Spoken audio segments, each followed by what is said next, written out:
Harshita Karwa plus ಚಾನೆಲ್ಗೆ ಸ್ವಾಗತ. ಮೃತಪಟ್ಟ ಗೀತಾ ಶವ ಕುಟುಂಬಸ್ಥರಿಗೆ ಹಸ್ತಾಂತರ. ಡಾಕ್ಟರ್ ಶಿವಾನಂದ್ ಕುರ್ತರ್ಕರ್ ವಿರುದ್ಧ ನಗರ ಠಾಣೆಯಲ್ಲಿ ದೂರು ದಾಖಲು.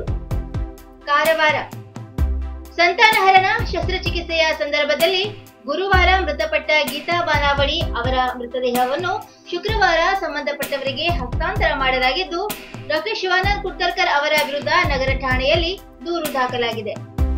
3 ದಿನದ ಹಿಂದೆ ಹೆರಿಗೆಯಾಗಿ ಆರೋಗ್ಯವಂತರಾಗಿದ್ದ ನಗರದ ಸರ್ವೋದಯ ನಗರದ ಗೀತಾ ಅವರ ಸಂತಾನಹರಣ ಶಸ್ತ್ರಚಿಕಿತ್ಸೆ ನಡೆಸುವ ಪೂರ್ವದಲ್ಲಿ ನೀಡಲಾಗಿದ್ದ ಅರವಳಿಕೆ ಇಂಜೆಕ್ಷನ್ ನಿಂದ ವೈದ್ಯರ ನಿರ್ಲಕ್ಷ್ಯತನದಿಂದ ಗೀತಾ ಬಾನಾವಳಿ ಅವರು ಮೃತಪಟ್ಟಿದ್ದಾರೆ ಎಂದು ಕುಟುಂಬ ಸದಸ್ಯರು ಆರೋಪಿಸಿ ನಗರದ ಜಿಲ್ಲಾಸ್ಪತ್ರೆ ಎದುರು ಪ್ರತಿಭಟನೆ ನಡೆಸಿದರು.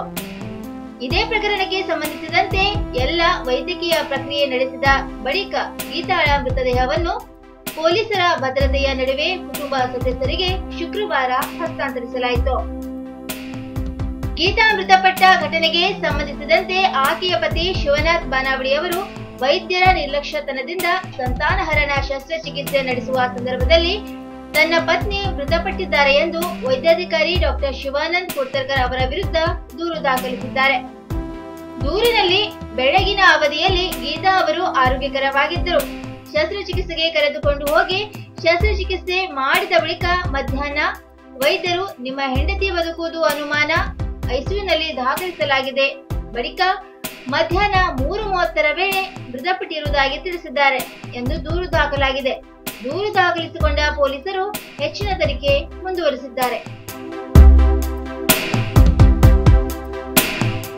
ಅಂಕೋಲಾದ ಪ್ರಸಿದ್ಧ ವೈದ್ಯ ಡಾಕ್ಟರ್ ಅವಿನಾಶ್ ಇನ್ನಿಲ್ಲ. ಕಾರವಾರ ಕೋವಿಡ್ ಸೋಂಕು ತಗುಲಿ ಗುಣಮುಖರಾಗಿದ್ದ ಉತ್ತರ ಕನ್ನಡ ಜಿಲ್ಲೆಯ ಪ್ರಸಿದ್ಧ ವೈದ್ಯರಲ್ಲೊಬ್ಬರಾಗಿದ್ದ ಅಂಕೋಲಾ ತಾಲೂಕಿನ ಡಾಕ್ಟರ್ ಅವಿನಾಶ್ ತಿನ್ನೇಕರ್ ಅವರು ಚಿಕಿತ್ಸೆ ಫಲಿಸದೆ ಇಂದು ಹುಬ್ಬಳ್ಳಿಯ ಕ್ರಿಮ್ಸ್ ನಲ್ಲಿ ಮೃತಪಟ್ಟಿದ್ದಾರೆ. ಅಂಕೋಲಾ ತಾಲೂಕಿನ ಆರ್ಯ ಮೆಡಿಕಲ್ ಸೆಂಟರ್ನಲ್ಲಿ ವೈದ್ಯರಾಗಿ ಸೇವೆ ಸಲ್ಲಿಸುತ್ತಿದ್ದರು. ಕಳೆದ ಸುಮಾರು 30 ವರ್ಷಗಳಿಂದ ವೈದ್ಯ ವೃತ್ತಿಯಲ್ಲಿದ್ದ ಅವರು ಅಂಕೋಲಾ ತಾಲೂಕು ಮಾತ್ರವಲ್ಲದೆ ಉತ್ತರ ಕನ್ನಡ ಜಿಲ್ಲೆಯ ವಿವಿಧ ಭಾಗದ ಸಾವಿರಾರು ಮಂದಿಯ ಜೀವ ಉಳಿಸಿ ಪ್ರಸಿದ್ಧಿ ಪಡೆದವರಾಗಿದ್ದರು.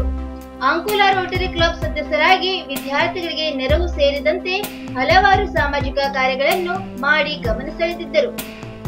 ಇತ್ತೀಚೆಗಷ್ಟೇ ಕೋವಿಡ್-19 ಸೋಂಕು ತಗುಲಿದ್ದ ಇವರಿಗೆ ಹುಬ್ಬಳ್ಳಿಯ ಕ್ರಿಮ್ಸ್ ನಲ್ಲಿ ನೀಡಿದ ಬಳಿಕ ಕರೋನಾದಿಂದ ಗುಣಮುಖರಾಗಿದ್ದರು.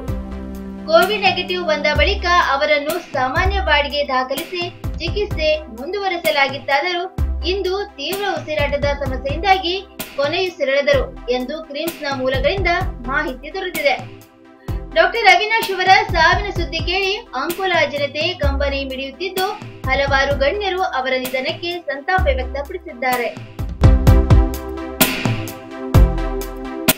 ಉತ್ತರ ಕನ್ನಡದಲ್ಲಿ ಮರಳುಗಾರಿಕೆಗೆ ಅನುಮತಿಸಲು ಸಿದ್ಧತೆ ಜಿಲ್ಲಾಧಿಕಾರಿ. ಕಾರವಾರ ಉತ್ತರ ಕನ್ನಡ ಜಿಲ್ಲೆಯಲ್ಲಿ ಸಾಂಪ್ರದಾಯಿಕವಾಗಿ ಮರಳು ತೆಗೆಯುವುದನ್ನು ಪುನರಾರಂಭಿಸುವ ಕುರಿತು ಜಿಲ್ಲಾಡಳಿತ ಸಿದ್ಧತೆ ಆರಂಭಿಸಿದೆ. ಈ ಸಂಬಂಧ ಚರ್ಚಿಸಲು ಜಿಲ್ಲಾಧಿಕಾರಿಗಳ ಸಭಾಂಗಣದಲ್ಲಿ ಕರೆಯಲಾಗಿದ್ದ ಜಿಲ್ಲಾ ಮರಳು ಉಸ್ತುವಾರಿ ಸಮಿತಿ ಸಭೆಯಲ್ಲಿ ಜಿಲ್ಲಾಧಿಕಾರಿಯವರು ಮಾಹಿತಿ ನೀಡಿದ್ದಾರೆ. ಈ ಹಿಂದೆ ರಾಜ್ಯ ಅರಣ್ಯ ಪರಿಸರ ಮತ್ತು ಜೀವಿಶಾಸ್ತ್ರ ಇಲಾಖೆ ಮಾರ್ಚ್ 12ರಂದು ನೀಡಿರುವ ಕರಾವಳಿ ನಿಯಂತ್ರಣ ವಲಯ ನಿರಾಕ್ಷೇಪಣಾ ಪತ್ರದ ಷರತ್ತಿನಂತೆ ಜಿಲ್ಲೆಯಲ್ಲಿ ಮುಂಗಾರು ಮಳೆಯ ಸಮಯದಲ್ಲಿ ಮೀನು ಮತ್ತು ಇತರೆ ಜಲಚರಗಳು ಮೊಟ್ಟೆ ಇಡುವ ಹಾಗೂ ಸಂತಾನೋತ್ಪತ್ತಿ ಸಮಯವಾದ್ದರಿಂದ ಉತ್ತರ ಕನ್ನಡ ಜಿಲ್ಲೆಯ ಕರಾವಳಿಯ ನಿಯಂತ್ರಣ ವಲಯದ ನದಿ ಪಾತ್ರಗಳಲ್ಲಿ ಮರಳು ದಿಬ್ಬಗಳಿಂದ ಮರಳನ್ನು ತೆಗೆಯುವಿಕೆ ಮತ್ತು ಸಾಗಾಣಿಕೆಯನ್ನು ಜೂನ್ 20ರಿಂದ ಸ್ಥಗಿತಗೊಳಿಸಲಾಗಿತ್ತು. ಪ್ರಸ್ತುತ ಮುಂಗಾರು ಮಳೆ ಕ್ಷೀಣಿಸುತ್ತಿರುವುದರಿಂದ ಹಾಗೂ ಜಿಲ್ಲೆಯ ಹಲವಾರು ಅಭಿವೃದ್ಧಿ ಕಾಮಗಾರಿಗಳಿಗೆ ಹಾಗೂ ಜನಸಾಮಾನ್ಯರ ಮನೆ ನಿರ್ಮಾಣ ಕಾಮಗಾರಿಗಳಿಗೆ ಮರಳಿನ ಅವಶ್ಯಕತೆ ಇದೆ. ಹಾಗಾಗಿ ಸೆಪ್ಟೆಂಬರ್ 21ರಿಂದ ಸಿಯಾಜೆಡ್ ವ್ಯಾಪ್ತಿಯಲ್ಲಿ ಸಾಂಪ್ರದಾಯಿಕ ಪದ್ಧತಿಯಲ್ಲಿ ಮರಳು ತೆರವುಗೊಳಿಸುವುದನ್ನು ಪ್ರಾರಂಭಿಸುವುದಕ್ಕಾಗಿ ಅನುಮತಿ ನೀಡಲು ಸಿದ್ಧತೆ ಮಾಡಿಕೊಳ್ಳಲು ಗಣಿ ಮತ್ತು ವಿಜ್ಞಾನ ಇಲಾಖೆಗೆ ಜಿಲ್ಲಾಧಿಕಾರಿ ಸೂಚಿಸಿದರು. ಸಚಿವ ಶಿವರಾಮ್ ಹೆಬ್ಬಾರ್ ಹಾಗೂ ಪತ್ನಿಗೂ ಕರೋನಾ ಪಾಸಿಟಿವ್.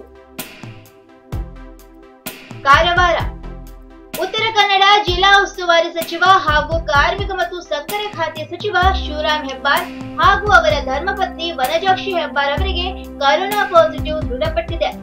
ಈ ಬಗ್ಗೆ ಟ್ವಿಟರ್ ನಲ್ಲಿ ಬರೆದುಕೊಂಡಿರುವ ಹೆಬ್ಬಾರ್ ಅವರು ತನಗೆ ಹಾಗೂ ತಮ್ಮ ಪತ್ನಿಗೆ ಕೋವಿಡ್ ಸೋಂಕು ತಗುಲಿರುವುದನ್ನ ದೃಢಪಡಿಸಿದ್ದಾರೆ. ನಿನ್ನೆ ಯಲ್ಲಾಪುರ ಸರ್ಕಾರಿ ಆಸ್ಪತ್ರೆಯಲ್ಲಿ ಕೋವಿಡ್ ಪರೀಕ್ಷೆಗೆ ಒಳಗಾಗಿದ್ದ ಅವರು ಇಂದು ಕೋವಿಡ್ ವರದಿಯಲ್ಲಿ ಇಬ್ಬರಿಗೂ ಸೋಂಕು ದೃಢಪಟ್ಟಿದೆ. ಕಳೆದ 2 ದಿನಗಳಿಂದ ಸಚಿವರ ಪ್ರಾಥಮಿಕ ಹಾಗೂ ದ್ವಿತೀಯ ಸಂಪರ್ಕದಲ್ಲಿರುವವರು ಕೋವಿಡ್ ಪರೀಕ್ಷೆ ಮಾಡಿಸಿಕೊಳ್ಳುವಂತೆ ಸಚಿವರು ವಿನಂತಿಸಿದ್ದಾರೆ. ಸದ್ಯ ಅವರಿಗೆ ಹೆಚ್ಚಿನ ಯಾವುದೇ ರೋಗ ಲಕ್ಷಣ ಕಂಡು ಬಂದಿಲ್ಲ. ವೈದ್ಯರ ಸಲಹೆಯಂತೆ ಅವರು ಹೋಮ್ ಕ್ವಾರಂಟೈನ್ ಆಗಿದ್ದಾರೆ.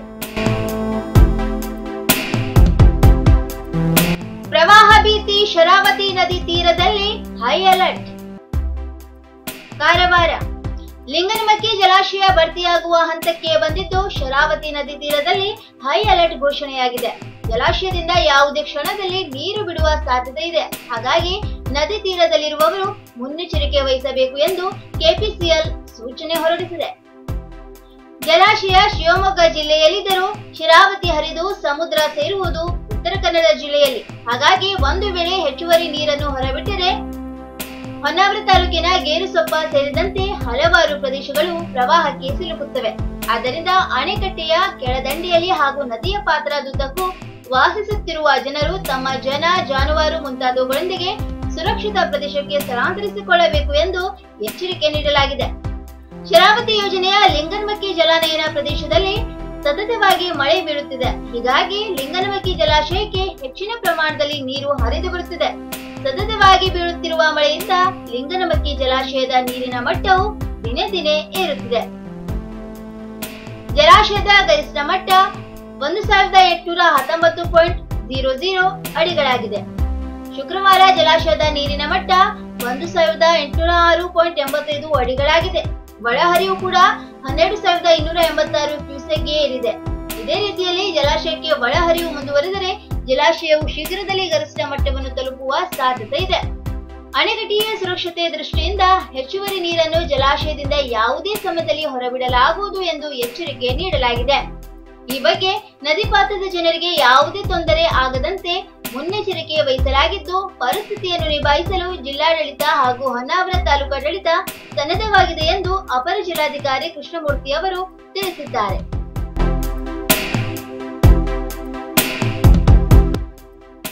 ಉತ್ತರ ಕನ್ನಡ ಇಂದು ದ್ವಿಶತಕ ಬಾರಿಸಿದ ಕರೋನಾ.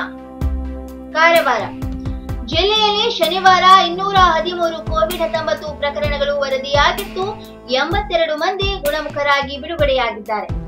ಕಾರವಾರದಲ್ಲಿ 52, ಕುಮಟಾದಲ್ಲಿ 16, ಅಂಕೋಲಾ ಹೊನ್ನಾವರದಲ್ಲಿ ತಲಾ 11, ಭಟ್ಕಳದಲ್ಲಿ 4, ಶಿರಸಿಯಲ್ಲಿ 48, ಸಿದ್ದಾಪುರ 13, ಯಲ್ಲಾಪುರದಲ್ಲಿ 43, ಮುಂಡಗೋಡಿನಲ್ಲಿ 5, ಹಳಿಯಾಳದಲ್ಲಿ 9 ಹಾಗೂ ಜೊಯ್ಡಾದಲ್ಲಿ ಓರ್ವನಿಗೆ ಸೋಂಕು ದೃಢಪಟ್ಟಿದೆ. ಇನ್ನು ಅಂಕೋಲಾದಲ್ಲಿ 2, ಹೊನ್ನಾವರದಲ್ಲಿ 10, ಭಟ್ಕಳದಲ್ಲಿ 6, ಶಿರಸಿಯಲ್ಲಿ 7, ಹಳಿಯಾಳದಲ್ಲಿ 37, ಮುಂಡಗೋಡ 19 ಹಾಗೂ ಜೊಯ್ಡಾದಲ್ಲಿ ಓರ್ವ ಗುಣಮುಖರಾಗಿ ಆಸ್ಪತ್ರೆಗಳಿಂದ ಬಿಡುಗಡೆಯಾಗಿದ್ದಾರೆ. ಈವರೆಗೆ ಜಿಲ್ಲೆಯ 5761 ಮಂದಿಯಲ್ಲಿ ಸೋಂಕು ದೃಢಪಟ್ಟಿದ್ದು 4201 ಮಂದಿ ಗುಣಮುಖರಾಗಿದ್ದಾರೆ. 1504 ಮಂದಿ ಚಿಕಿತ್ಸೆ ಪಡೆಯುತ್ತಿದ್ದಾರೆ. ಈವರೆಗೆ 56 ಮಂದಿ ಮೃತಪಟ್ಟಿದ್ದಾರೆ. ಇನ್ನು ಮತ್ತಷ್ಟು ಸುದ್ದಿಗಾಗಿ ಕಾರವಾರ ಫ್ಲಾಗ್ಸ್ ವೀಕ್ಷಿಸಿ. ನೀವು ಯೂಟ್ಯೂಬ್ ಅಲ್ಲಿ ನೋಡ್ತಿದ್ದೀರಿ, ಸಬ್ಸ್ಕ್ರೈಬ್ ಮಾಡಿ, ಬೆಲ್ ಐಕಾನ್ ಕ್ಲಿಕ್ ಮಾಡಿ. ಫೇಸ್ಬುಕ್ ಪೇಜ್ ಅಲ್ಲಿ ನೋಡ್ತಿದ್ದೀರಿ, ಫಾಲೋ ಮಾಡಿ. ಧನ್ಯವಾದಗಳು.